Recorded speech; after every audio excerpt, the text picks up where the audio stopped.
నిరీక్షణ prayer house మరియు centre సంఘముల తరపున ప్రభు పేరిట మీ అందరికీ నా వందనములు. ఇది వాగ్దానము.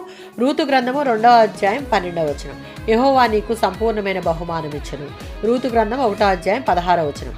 రూతు తన అత్త అయిన నయోమి పట్ల నిస్వార్థమైన విశ్వాసపాత్రమైన ప్రేమ చూపింది.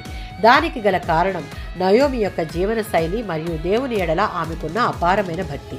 రూతును ఆ విధంగా మార్చి తన మాతృభూమిని, తల్లిదండ్రులను, తన దేవుళ్లను విడిచి తెలియని చోటికి వచ్చి తన అత్త సేవించే దేవునినే తన దేవునిగా చేసుకుని సేవించింది.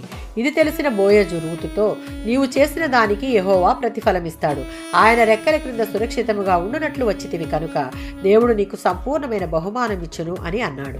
ఘోరమైన భ్రష్టస్థితిలో యథార్థమైన నమ్మకంతో, అంకితభావం గల విశ్వాసంతో ఆయనను వెదికిన వారిని దేవుడు కనిపెట్టి చూస్తూనే ఉంటాడు. 17వ సంకీర్తన 8వ చరణం. కోడి తన రెక్కల చాటున తన పిల్లలను ఏ రీతిగా సున్నితంగా కాపాడుతుందో అదే రీతిగా దేవుని ఆశ్రయిస్తే తప్పక మనలను కాపాడుతాడు.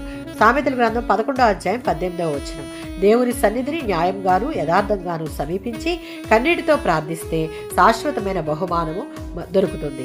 126వ సంకీర్తన 5-6 చరణాలలో మోడిబారిన జీవితాలలో నిరాశ నిస్పృహలు వెంటాడినప్పుడు కృంగిపోకుండా మన హృదయాలను దేవుని యందు స్థిరమైన విశ్వాసంతో నిలిపి కన్నీటితో ప్రార్థిస్తే ఈ ప్రార్థన మన జీవితాలలో పునరుజ్జీవాన్ని, పునరుద్ధరణను మరియు సంపూర్ణమైన బహుమానములను, మన క్రియలకు తగిన ప్రతిఫలములను సమృద్ధిగా దయచేస్తాడు. ఆమేన్.